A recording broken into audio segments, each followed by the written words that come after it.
buenas. Como siempre, agradecidos a los músicos que con mucho esfuerzo, pues domingo tras domingo, están aquí pues sirviendo y guiándonos a la adoración. Vamos a tener un tiempo de agradecimiento por la ofrenda. Es algo que es importante y habla de muchas cosas y vamos a agradecerlo. Señor, te agradecemos tu generosidad para con nosotros. Señor, gracias también porque tú haces posible el sostenimiento de la Iglesia, la ayuda también a la gente que lo necesita, Señor, y pensamos en los hermanos ahora, ahí en Turquía, Señor, en Siria, en una situación tan lamentable, que puedan notar también el cariño, la comunión de las iglesias que viven en una situación como la nuestra, más abundante y de paz y de seguridad. Señor, gracias. Gracias porque tú estás tocando los corazones en Parque Este para poder ser responsables y poder sostener esta iglesia y también los ministerios, Señor, para poder cumplir con la misión. Te lo agradecemos en el nombre de Jesús. Amén. Muy bien, estoy con muchas ganas de que llegue el fin de semana. El fin de semana va a ser un fin de semana fantástico, tenemos un montón de actividades. Es un privilegio tener con nosotros a Eduardo y a Esther y a Eduardo. Son personas que ya muy queridas por nosotros y con un ministerio muy eficaz en estos temas que van a tocar. Así que hoy va a ser el último tema y luego lo retomamos hasta después del domingo que viene.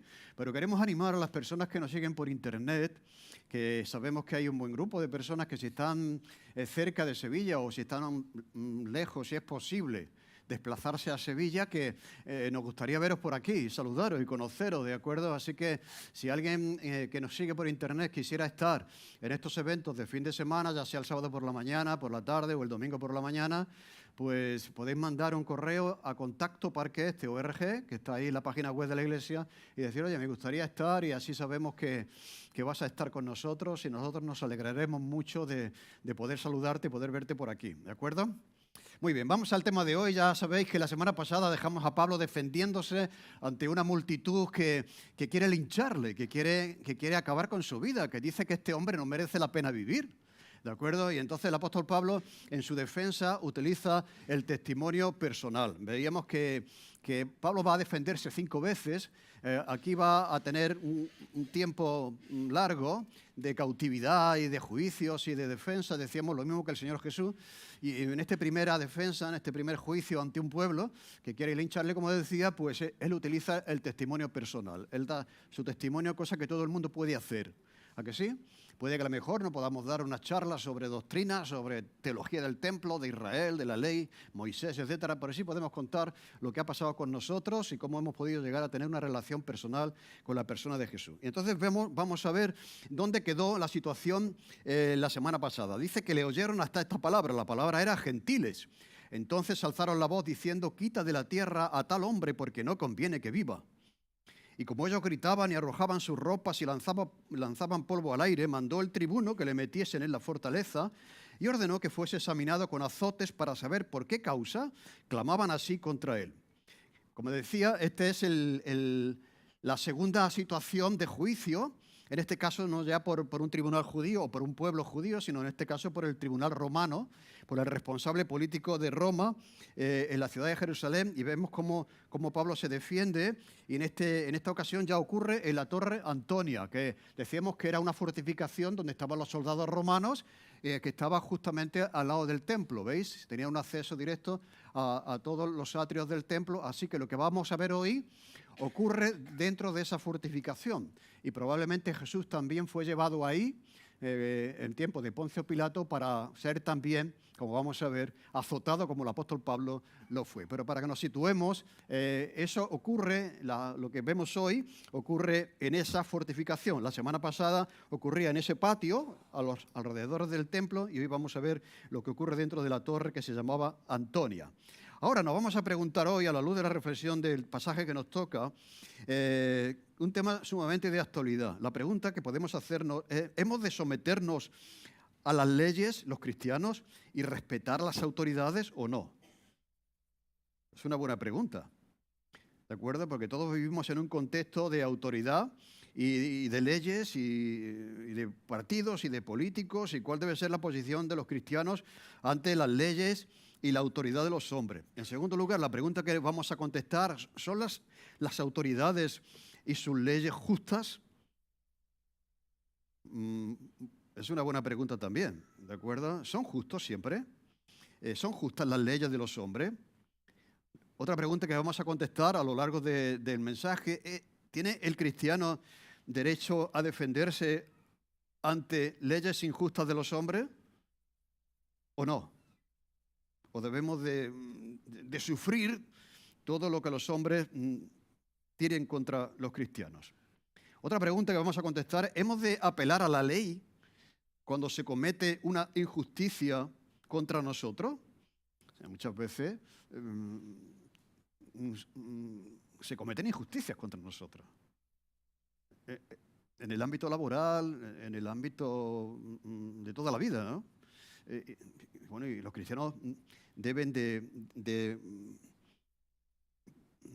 apelar a la ley, utilizar la ley para defenderse cuando se comete una injusticia contra nosotros. Pues vamos a contestar a esas preguntas en el pasaje de hoy. Dice el capítulo de Hechos, capítulo 22, versículo 25 al 30, pero cuando le ataron con correa, ya está Pablo dentro, ¿de acuerdo? Y el tribuno, que era el mandamás en ese momento en Jerusalén, pues manda a atar a Pablo con correas. Pero dijo al centurión que estaba presente, que era el que le estaba presente en todo ese proceso, oye, ¿os es lícito azotar a un ciudadano romano sin haber sido condenado? Es una buena pregunta. Cuando el centurión oyó esto, fue y dio aviso al tribuno diciendo, ¿qué vas a hacer? Porque este hombre es ciudadano romano. Vino el tribuno corriendo y le dijo, dime, ¿eres tú de verdad ciudadano romano? Y él dijo que sí.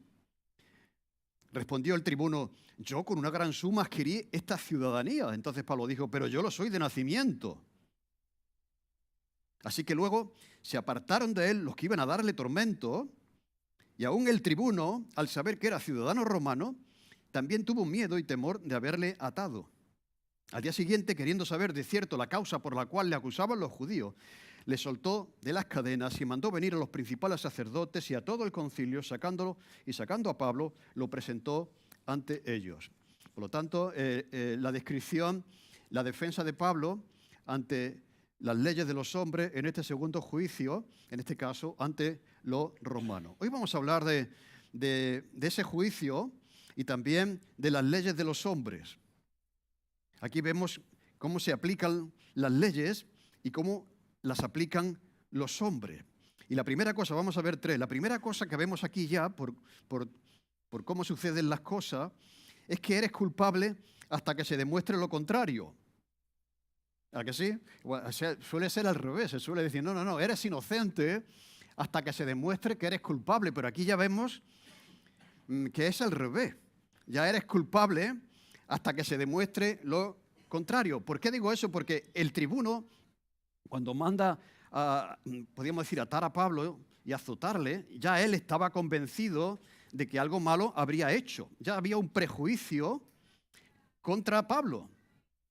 Así que ya era culpable hasta que se demuestre lo contrario. Hay una ley, y la ley de los hombres, y esto sería un tema muy interesante para desarrollar en otro mensaje, en otro momento, está dependiente y sometida a la presión social. O sea, así funcionan las leyes de los hombres. Si la sociedad acepta en un momento determinado algo que rechazaba un tiempo atrás, pero si lo acepta, ahora eso es bueno. Ahora eso es una ley. Hace 20 años eso no era bueno. La ley perseguía eso. Entonces las leyes de los hombres están sometidas a las presiones de los hombres. Y en este caso a la mayoría social. Cuando la mayoría social, y así funciona la política, ¿no? Se hacen encuestas y ven cuál es la tendencia de la sociedad en relación a un tema y entonces se legisla en base a esa presión social del momento. ¿De acuerdo? Entonces el tribuno ya, que era una persona encargada de aplicar correctamente la ley, ya vemos que tiene ciertos prejuicios contra el apóstol Pablo. Dice que le mandan que le metan en la fortaleza y ordenó que fuese examinado con azotes para saber por qué causa clamaban así contra él. La verdad es que en un sentido es la segunda vez que el tribuno libra a Pablo de un linchamiento. Lo libra ante la multitud, porque lo mete en volandas a la Torre Antonia, y ahora cuando le mete dentro, en un sentido, está protegiendo a Pablo de esa multitud que le va a linchar, que quiere acabar con su vida. En un sentido, por un lado, le está defendiendo, le está protegiendo de ante la ira de la multitud. Pero por otro lado, en el fondo, piensa que Pablo es culpable porque no puede ser que una multitud que grita de esa manera esté equivocada. Eso también suele pasar. O sea, ¿cómo este gentío, esta multitud, que dice que este hombre no merece la vida, que se ha quitado de la tierra tal hombre porque no conviene que viva? Dice, bueno, pero ¿qué había dicho Pablo? Si Pablo está diciendo en su defensa que él sigue al que los profetas habían estado anunciando. Pero como eso no coincidía con su teología, con su hermenéutica, ¿de acuerdo? Pues, y como decíamos, muchas veces el orgullo humano está por encima de la hermenéutica y de la buena interpretación, pues ellos decían que este hombre no conviene que viva, pero sí, el Mesías ha venido y ha resucitado, como había sido profetizado. ¿De acuerdo? Entonces, esto es también cómo funciona la ley de los hombres, ¿no? O sea, tú eres aquí un desertor de la fe judía, ¿de acuerdo? Y la gente que grita contra ti no puede estar equivocada. Por lo tanto, vamos a meterle dentro, en un sentido, para librarle de esa multitud, pero también para torturarle. O sea, aquí vemos la tortura de toda la vida. Dice que ordenó que le examinasen con azotes. O sea, nos examinamos de matemáticas pues, con un examen, pero examinar a alguien con azotes, ¿esto qué es? Pues esto es tortura. Esto es tortura, o sea, la tortura de toda la vida. Es tener una persona ahí delante en el calabozo, bueno, en la sala que lo vemos en las series y en las películas, lo vemos ahí en la sala de interrogatorio, y ya tienes un prejuicio contra esa persona, esta persona es culpable, vamos a sacarle una confesión, como sea, ¿de acuerdo? Y como no sale de sus 13, pues vamos a usar la tortura. En este caso, la tortura era examinarle con azotes. Era la manera de forzar a la persona a que se confesara culpable, pero no porque lo fuera, sino porque, madre mía, es una manera de parar a este suplicio que estoy sufriendo, ¿de acuerdo? Pero como digo, la tortura de toda la vida. Entonces, cuando no hablaba, pues a golpe la confesión, se le sacaba a golpe la confesión, y porque tal multitud, tanta gente, no podía estar equivocada. O sea, entonces veis cómo la presión social determina muchas veces el juicio de la gente. ¿Qué cree la gente? Pues lo que cree Vicente. O sea, si la sociedad pues, está creyendo mayoritariamente, porque nadie quiere ser una oveja negra en la sociedad. ¿Entendéis? Pues creemos lo que crea la gente, así no tenemos problemas. Bien, entonces, ¿cómo se examinaba a esa persona? Pues se examinaba con un látigo que era un instrumento de tortura. Vamos a ver una foto del látigo que se usaba en aquel tiempo. Mira, estos son diferentes tipos, pero el que más se parece al látigo que se usaba por parte de los romanos para sacar una confesión era este. Y ahora vamos a ver otro. Otra foto de otro látigo, si se puede abrir. No se ha podido abrir, ¿no? Bueno, pues más o menos ese. Bien, ¿en qué consistía ese látigo? Era el instrumento de tortura. Ahora vemos en la serie que le ponen una bolsa en la cara y cogen agua y le echan, o una bolsa no, le ponen un trapo, una toalla, le echan agua y el hombre se asfixia allí y no puede respirar. Pero los romanos eran más brutos, o sea, cogían un látigo que estaba compuesto de correas de cuero que terminaban en trozos de metal y de hueso. Trocitos de hueso se ponían en esa cuerda, ¿de acuerdo? Y era todo ese haz de cuerdas con huesos y con trozos de metal los que se utilizaban para sacarle la confesión. Se dice que esto era tan cruel y tan duro que el que era azotado con este instrumento podía morir en el proceso. Y si no moría, quedaba completamente incapacitado, ¿de acuerdo?, para la vida. O sea, que era un hombre que quedaba ya destrozado para siempre. Tal era esta costumbre, porque esta costumbre se utilizaba en la antigüedad, que el libro de Deuteronomio tiene que normalizar un poco esto, porque este instrumento de tortura se daba en las culturas antiguas, ¿no? Y se establecía en Deuteronomio, capítulo 25, 1 al 3, que si hubiera un pleito y si acudiera al tribunal para que los jueces juzguen a la persona, estos absolverán al justo y condenarán al culpable. Y si el culpable mereciere un castigo, como era el caso de azote, pues se le azotará. Según el delito, así el número de latigazo, ¿de acuerdo? Pero se establecía que no fueran 40, que tenían que ser 40 menos 1, porque 40 no había quien lo resistiese. En un sentido esto nos puede parecer cruel, pero es que la gente de aquel tiempo no daba 40, daba 100. Era una manera de poder ponerle límite al sufrimiento de esa persona a través de los latigazos, ¿de acuerdo? Entonces el apóstol Pablo dice que él ha pasado por eso muchas veces. Dice que recibió de los judíos, de los propios judíos, 40 azotes menos 1. O sea, los judíos en este sentido decían: no queremos extralimitarnos, no queremos cometer excesiva violencia.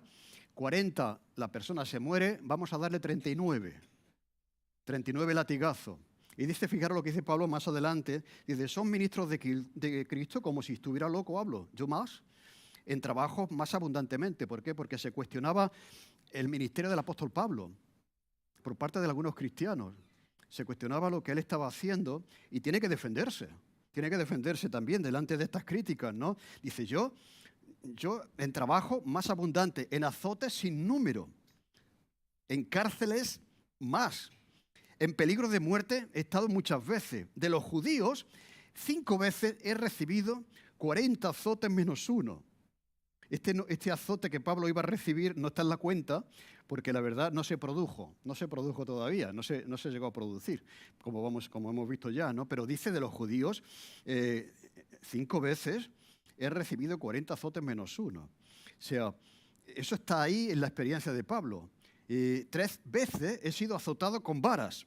Una vez he sido apedreado, 3 veces he padecido naufragio. Una noche y un día he estado como náufrago en alta mar, en caminos muchas veces, en peligro de ríos, peligro de ladrones, peligro de los de dominación, peligro de los gentiles, peligro en la ciudad, peligros en el desierto, peligros en el mar, peligros entre falsos hermanos, en trabajo, en fatiga y en muchos desvelos, en hambre y en sed, en muchos ayunos, en frío y en desnudez, y además de otras cosas, lo que sobre mí se agolpa cada día, la preocupación por todas las iglesias. O sea, esto del Evangelio de la Prosperidad, que si tú eres un siervo del Señor, o si eres cristiano, todo esto no te va a... Fijaros, el Evangelio se hace camino, se abre en medio de las leyes de los hombres, de las leyes injustas de los hombres, del sufrimiento, etc. Pero Pablo sigue ahí, nada le para, él sigue adelante. Este azote que él recibió varias veces de los judíos, también lo recibió el propio Jesús. Mira, Jesús en su enseñanza a los discípulos, dice que en una ocasión tomó a los 12 y les dijo, he aquí vamos a subir a Jerusalén y se van a cumplir todas las cosas escritas por los profetas acerca de mí. Pues va a ser entregado a los gentiles, va a ser escarnecido, afrentado y escupido, y después que le hayan azotado, o sea, Jesús sabía que iba a ser azotado. Después de ser azotado, le van a matar. Mas al tercer día resucitará. Pero ellos nada comprendieron de estas cosas y estas palabras le eran encubiertas y no entendían aquello que se les estaba diciendo. Quiero decir que Jesús está anticipando algo que los profetas habían dicho que iba a pasar. ¿Por qué Jesús dice que seré azotado? Porque Isaías, en ese texto conocido por todos, despreciado y desechado entre los hombres, también profetizaba que el Mesías sufriría el azote de los hombres. Despreciado, desechado entre los hombres, varón de dolores, experimentado en quebranto, y como que escondimos de él el rostro, fue menospreciado y no lo estimamos. Ciertamente llevó él nuestras enfermedades y sufrió nuestros dolores, y le tuvimos por azotado, por herido de Dios y abatido. Mas él herido fue por nuestras rebeliones, molido por nuestros pecados, y el castigo de nuestra paz fue sobre él, y por sus llagas fuimos nosotros curados. Todos nosotros nos descarriamos como ovejas, cada cual se apartó por su camino, mas Jehová cargó en él el pecado de todos nosotros. Angustiado él y afligido, no abrió su boca, como cordero fue llevado al matadero, y como oveja delante de sus trasquiladores, enmudeció y no abrió su boca. Los profetas lo habían anunciado, que esto sucedería con Jesús, sería azotado. ¿De acuerdo? Jesús está anunciando que eso va a pasar con él, a sus discípulos, y ahora Jesús lo sufre. Dice que tomó Pilatos a Jesús, ese Pilato que estaba unos años antes en ese mismo lugar donde estaba Pablo, y le azotó. Y los soldados entretejieron una corona de espinas y la pusieron sobre su cabeza y le vistieron con un manto de púrpura y le decían, burlándose, salve, rey de los judíos, y le daban de bofetadas.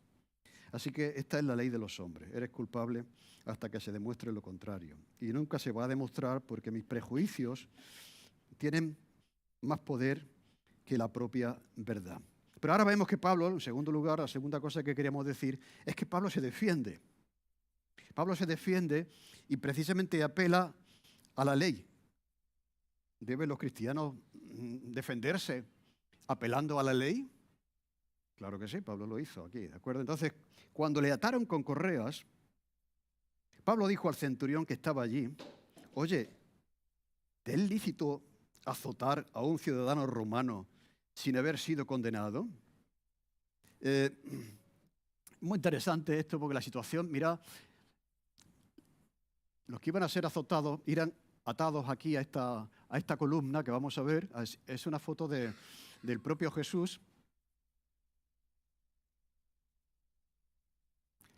¿Veis esto de la película Jesús? Pero era un tronco enorme de madera con unos hierros ahí, donde ataban a la persona y le quitaban la ropa y dejaban la espalda libre para poder así azotarle, ¿no? Pues cuando Pablo está en esa posición, mira al centurión, así le dice, para ahí, hasta aquí hemos llegado. ¿Te es lícito hacer esto? ¿Te es lícito hacer esto? Porque soy un ciudadano romano. Y vemos aquí que aquí ya genera una tensión enorme. ¿Por qué? Porque la ley romana prohibía, literalmente, que un ciudadano romano fuese sometido a tortura para que declarase. O sea, esto es muy interesante. La tortura estaba prohibida en el Imperio Romano. Y estaba completamente prohibido que mucho menos cuando se trataba de un ciudadano romano. ¿De acuerdo? Es como un ciudadano español. O sea, ser español tiene sus ventajas. Y una de ellas, según los romanos, es que tú no podías ser tratado de esa manera. Así que no podías ser torturado y sacaron una confesión basándote en la tortura. Y solo se aplicaba en casos muy excepcionales a los esclavos y a los criminales. Pero en todo caso, siempre esta persona estaba exenta de suplicio, de tortura, ¿de acuerdo? Y menos tampoco de ser atado sin previo juicio. O sea, si tú no tienes, puede que se aplicase en algunos casos, pero cuando tú has tenido un juicio y has sido declarado culpable. Pero esto no era un juicio, esto era un prejuicio contra Pablo, ¿de acuerdo? Por lo tanto, todo eso que estaba pasando ahí era ilegal. Y también no solamente era ilegal lo que iban a hacer con Pablo, sino también lo que ya habían hecho, que dice el texto que le habían atado ya. Bien, decía Cicerón que es un delito atar ya a un ciudadano romano y un crimen, todavía peor, azotarle. Dice, atarlo y golpearle está casi tan malo como asesinar a un padre. Es como matar a tu padre. O sea, hacer eso con un ciudadano romano, que está protegido por la ley romana, es tan malo como matar a tu padre. En este sentido, esto es muy positivo, ¿no? Porque dice uno, oye, qué buena la ley romana, ¿no? Que estaba en contra de la tortura, a un ciudadano romano se le había de respetar, tenía derecho a un juicio justo, etc. Pero ya se había producido en un sentido ese juicio por parte de los prejuicios del responsable, como ocurrió también con Jesús. Así que cuando el centurión oye esto, que era un ciudadano romano, pues se da cuenta de que ya han cometido un error, que ya le han atado. O sea, él conocía la ley perfectamente, si no, no se hubiera extrañado, que él conocía la ley. Pero bueno. Entonces, cuando le dice Pablo que era un ciudadano romano, pues entonces corriendo va a buscar al tribuno y le dice, ¿qué vas a hacer? Estamos en un aprieto, estamos en un lío. Este es ciudadano romano. Me parece que nos hemos precipitado al haberle atado y al haber empezado o queriendo azotarle. ¿Qué vamos a hacer ahora? ¿Qué vamos a hacer ahora? Pues lo que hace el tribuno es que sale corriendo. Podemos imaginarnos esta escena, ¿no? Hay uno corriendo allí. Tribuno, fíjate, que ha dicho que ya está atado, lo hemos atado. ¿Y ahora qué hacemos? ¿No? Voy a hablar con él, ¿no? Y entonces le pregunta al tribuno, ¿tú eres ciudadano romano de verdad? Y le dice Pablo, sí. Así que tienen más miedo en el cuerpo todavía porque hacer lo que habían hecho era causa de despido y también de muerte, de pena de muerte, si ellos no habían aplicado esa ley romana a esta persona. Entonces tienen mucho miedo. ¿Y qué vamos a hacer ahora? Estamos en un aprieto. Pero Pablo apeló a su ciudadanía, pero hay un caso, ¿os acordáis cuando fue preso en Filipos? Pablo en Filipos fue azotado y fue encarcelado sin juicio. Y la pregunta es, ¿os acordáis? Mirad, ahí el texto que ya hemos visto en Filipos dice, cuando fue de día los magistrados enviaron alguaciles a decirle, suelta a aquellos hombres. Y el carcelero hizo saber estas palabras a Pablo, los magistrados han mandado decirte que os suelte, así que ahora salid, marchaos en paz, iros. Pero Pablo les dijo, después de azotarnos públicamente sin sentencia judicial, siendo ciudadanos romanos, ¿nos echáis así de la cárcel? No nos vamos. Dice, que vengan ellos a sacarnos. Que vengan ellos a sacarnos. Y los alguaciles hicieron saber estas palabras a los magistrados, los cuales tuvieron miedo de oír que eran romanos, y viniendo le rogaron por favor, sacándoles que se marcharan, porque estaban metidos en un aprieto. Entonces, curioso que porque Pablo no apeló aquí a la ciudadanía romana. Y aceptó ser encarcelado, ¿me entendéis todo eso? Podía haberlo hecho, pero no lo hizo. Quiero decir que a veces uno tiene que escoger las batallas que va a librar, ¿no? En un sentido, la mano de Dios estaba detrás de esto, porque al declararse ciudadano romano, eso, y luego apelar a César, eso le daba la posibilidad de predicarle al propio César. ¿De acuerdo?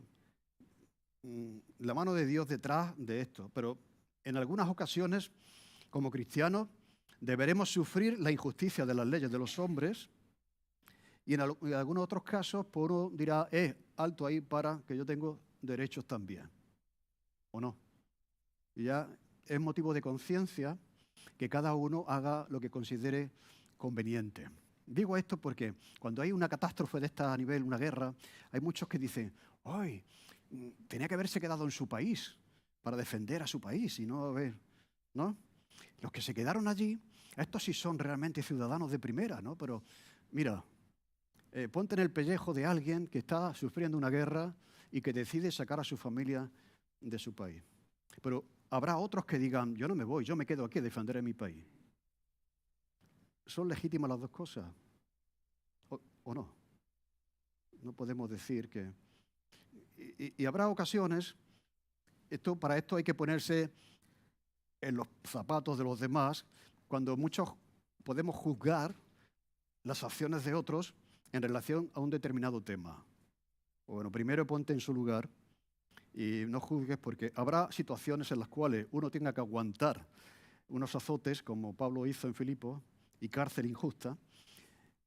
Y habrá otros momentos en que uno tendrá que decir, para ahí, yo tengo mis derechos y los voy a defender. Y no consiento que se me trate así, de esta manera. Por lo tanto, Pablo apeló a esa ciudadanía romana y yo creo que escogió en este sentido porque el plan de Dios era llevarle hasta el propio imperio, el centro del imperio. Por lo tanto, estamos ante una infracción muy grave por parte de los que le habían azotado, los que iban a azotarle y los que le habían atado,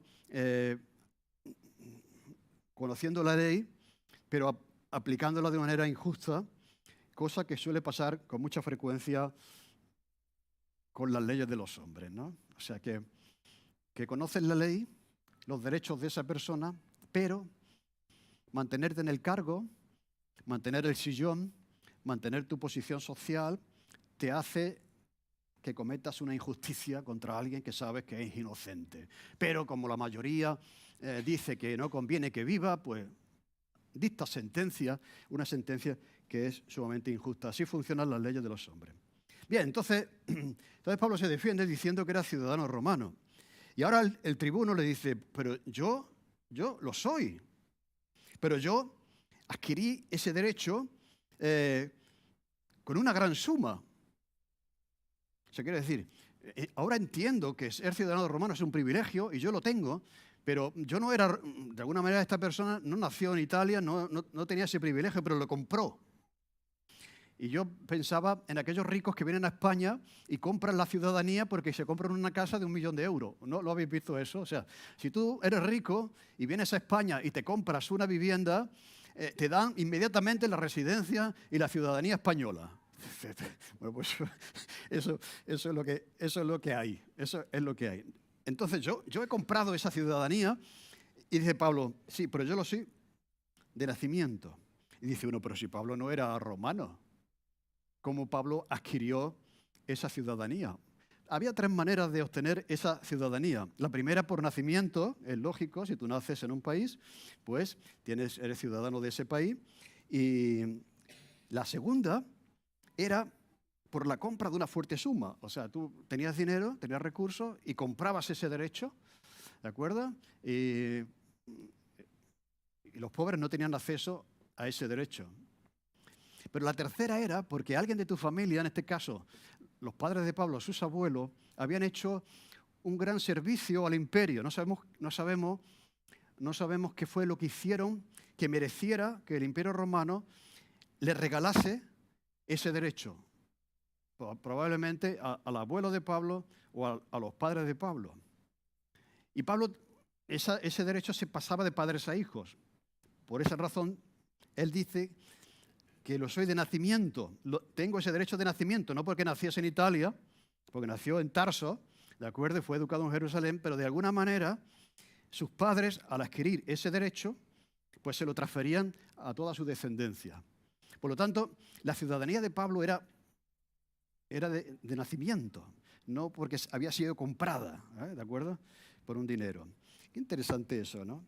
Ahora eso era como un orgullo porque aseguraba la protección del imperio. Y a esa persona había que tratarla de acuerdo a las leyes del imperio. Y por lo tanto no se le podía atar sin un juicio. No se le podía sacar una confesión ahí a base de tortura. No se le podía azotar de esa manera tan cruel. Así que están en una situación bastante embarazosa y que luego dice el versículo 9, así que luego se apartaron de él los que le iban a dar tormento. Mirad qué curioso esto, que cuando Pablo está ahí indefenso, pobrecito, podríamos decir, es un presa fácil del poder de aquel tiempo, apela a la ciudadanía y ya nadie quiere estar ahí. Eso es lo que pasa también en las leyes de los hombres. Cuando está en juego, ahí ya te vas separando y se ve que todos los que estaban ahí viendo cómo Pablo estaba haciendo, ya empiezan a separarse de él. Yo no quiero saber nada de esto. Vamos a ver cómo podemos salir de esta situación. ¿De acuerdo? Dice que se apartaron de él los que le iban a dar tormento. Y aún el tribuno, al saber que era ciudadano romano, también tuvo temor de haberle atado. Mira, ese temor de haberle atado, como digo, la ley tenía que ser tan clara para tener temor por haberle atado. O sea, que estaba en juego su propia vida y su propio cargo. Y entonces tiene una reacción inmediata al tribuno y ya que todo el proceso había sido injusto, pues lo que hace es que en un sentido se quita el muerto de encima, ¿no? Se quita el muerto de encima y entonces lo dirige al día siguiente, queriendo saber de cierto la causa por la cual le acusaban los judíos, le soltó de las cadenas y mandó venir a los principales sacerdotes y a todo el concilio, sacando a Pablo, le presentó ante ellos. Este es el tercer juicio que vamos a ver en 2 semanas, ¿de acuerdo? Y en este caso ante el Sanedrín. Pero era una manera de quitarse el muerto de encima, ¿de acuerdo? Como hizo Pilato. ¿Qué hizo Pilato? Cuando vio que era inocente, dijo, yo me lavo las manos, allá vosotros lo que vais a hacer. Es igual. Entonces, ¿Por qué hace esto el tribuno? ¿Por qué desvía a Pablo ahora ante el tribunal judío? Legalmente podía haber dejado libre a Pablo, porque un ciudadano romano no podía ser tratado de esa manera, podía haberle liberado. Pero de alguna manera quería quedar bien con las autoridades judías. Así que una manera de quedar bien es, bueno, pues lo enviamos a los judíos y que es como lavarse las manos, como hizo Pilato con Jesús, como la vida misma, ¿no? Vemos que esto lo han sufrido los cristianos a lo largo de la historia. Las leyes de los hombres, ¿no? Y la injusticia de las leyes de los hombres. Es tal el caso, me viene a la mente el caso del rey David, que hubo una cosa que pasó y tenía dos opciones David. Tenía la opción de ser juzgado por Dios. David tenía que responder ante algo que había pasado, pero tenía dos opciones. De someterse al juicio de los hombres o someterse al juicio de Dios. Está en 2 Samuel capítulo 24, 14. Y dice David, en gran angustia estoy. Caigamos ahora en manos del Señor, porque sus misericordias son muchas. Pero que Dios me libre de caer en las manos de los hombres. O sea, si te dan a elegir, que te juzgue el Señor, porque los hombres son... ¿A que sí? O sea, prefiero que me juzgue el Señor, estar ante su tribunal, porque de Él vienen muchas misericordias, pero amigo, como los hombres te tomen, prepárate, ¿de acuerdo? Así son las leyes y las acciones de los hombres. Y ya termino, planteando la siguiente cosa. Aún así, de que las leyes de los hombres son como son y son injustas, este mundo necesita autoridad y leyes. ¿Os podéis imaginar cómo sería la sociedad si no hubiese leyes? Si cada uno hiciera lo que bien le pareciera. En un sentido, las leyes son una acción de misericordia de Dios para con la humanidad. ¿De acuerdo? O sea, de alguna manera, las leyes son como una especie de contén, ¿no? a la maldad humana. Es una manera de preservar, de alguna manera, pues, la maldad de los hombres. ¿O no? O sea, si no hubiese leyes, de alguna manera Dios en su misericordia dijo, como no haya un orden, como no haya una autoridad, como no haya unas leyes, aquí nadie va a respetar un semáforo, ¿eh? Aquí todo el mundo va a hacer lo que le dé la gana. De alguna manera es un acto de bondad de Dios al permitir, a veces son injustas y los hombres también lo son, pero de alguna manera para que lo veamos de manera positiva, por eso habla Pablo en Romanos, que las autoridades y las leyes son puestas por Dios para mantener el orden social, ¿no? Es como una especie de contención de la maldad del ser humano. Así que debemos respetar a las autoridades y a las leyes, pero eso no significa que sean justas. Siempre que estén, como ya sabemos, por encima de la ley de Dios, nos debemos a someternos a la ley de Dios por encima de las leyes de los hombres. Cuando las leyes humanas contradicen las divinas, hemos de apelar a la ley divina. A veces nos van a beneficiar las leyes de los hombres.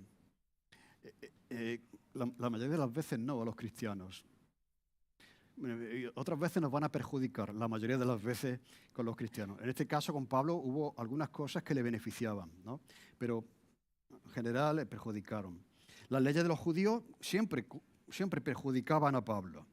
En todo caso, sea como sea, por encima de las actuaciones de los hombres, de las leyes humanas, vemos que los cristianos deben apelar a la ley y deben defenderse si fuera necesario. No estás haciendo una cosa mala, ¿de acuerdo? Y a pesar de estar sometidos los cristianos a esas leyes de los hombres injustas muchas veces, Dios sigue haciendo su propósito y cumpliendo su plan en el mundo. ¿O no? Dios sigue por encima de todo, haciendo su plan para los hombres y para la historia. Pero aún así, aún entendiendo que ese es el orden que Dios ha establecido y que por encima de todo Dios sigue cumpliendo con su propósito, dice segunda de Pedro que nosotros esperamos, según sus promesas, cielos nuevos y tierra nueva, en los cuales mora ¿qué? La justicia. Hay un sitio donde morará la justicia, no la injusticia. ¿De acuerdo? Por eso el apóstol Pablo, cuando el otro le dice, es que yo soy ciudadano romano, dice en Filipenses, nuestra ciudadanía está ¿dónde? En los cielos, de donde también esperamos al Salvador, al Señor Jesucristo, el cual transformará el cuerpo de la humillación nuestra para que sea semejante al cuerpo de la gloria suya, por el poder con el cual puede también sujetar a sí mismo todas las cosas. Ese anhelo que el ser humano tiene de justicia, que todos lo tenemos, es que el mundo es injusto, la vida es injusta, los jueces son injustos, las leyes de los hombres son injustas. Ese anhelo que decimos está puesto por el Señor en nosotros. Y está señalando a esos lugares donde morará un día la justicia. Así que un día tendremos justicia de mano y de parte del juez justo. Pero por encima de todas las ciudadanías, hoy día es un privilegio ser americano, ¿no? Bueno, yo tengo un pasaporte americano, tengo la ciudadanía americana, o yo soy español, soy ciudadano español, o en aquel tiempo soy ciudadano romano, aquí que nadie me toque, yo tengo mis derechos, todo eso. Pero por encima de todo, la mejor ciudadanía que un ser humano puede tener es la celestial. ¿Y dónde está? No en la tierra, sino en el cielo. ¿De acuerdo? Dice, mas nuestra ciudadanía está en los cielos, de los cuales esperamos al Salvador. Así que somos ciudadanos del cielo. O sea, si todavía tú no eres cristiano, hay algo mejor que ser español. Es ser un hijo de Dios. Es recibir sin pagar nada, fijaros, nadie puede comprar la ciudadanía celestial con una fuerte suma. O sea, Cristo la pagó por ti. Fue Él el que te regaló esta ciudadanía, ¿de acuerdo? Así que no hay nada mejor que ser ciudadano del cielo, que ser un hijo de Dios. Aunque eso suponga sufrir muchas veces la injusticia de los hombres, la persecución de los hombres, la incomprensión de los hombres, la burla de los hombres, el azote de los hombres. Pero tenemos una esperanza, que un día habrá justicia. Interesante que se hace a veces la pregunta, ¿usted cree en la justicia? Claro que sí, pues yo no creo en la justicia de los hombres. La justicia de los hombres no es justa. Pero bueno, es lo que hay. Pero un día veremos lo que es la justicia de Dios, a favor de los suyos y a favor también del mundo. Él pondrá un día justicia, será un juez justo. Y disfruta de que somos ciudadanos del cielo. Eres español, pero por encima de eso está que eres un hijo de Dios y Dios te ha regalado una ciudadanía. Amigo, que tienes muchos derechos. ¿A que sí? Los derechos de ser cristiano, de ser un hijo de Dios. ¿De acuerdo? Pues la disfrutamos. Amén. Señor, gracias por este pasaje que también nos habla de tu mano, de tu plan para Pablo, a pesar de que está siendo maltratado, azotado, Señor, por la justicia de los hombres, Señor. Esperamos la justicia tuya, que un día se cumplirá, se dará, se ejercitará ante los hombres, Señor. Y al mismo tiempo, gracias por habernos dado el derecho, la ciudadanía celestial, Señor, y es nuestra esperanza, en ella confiamos y en ella nos resguardamos.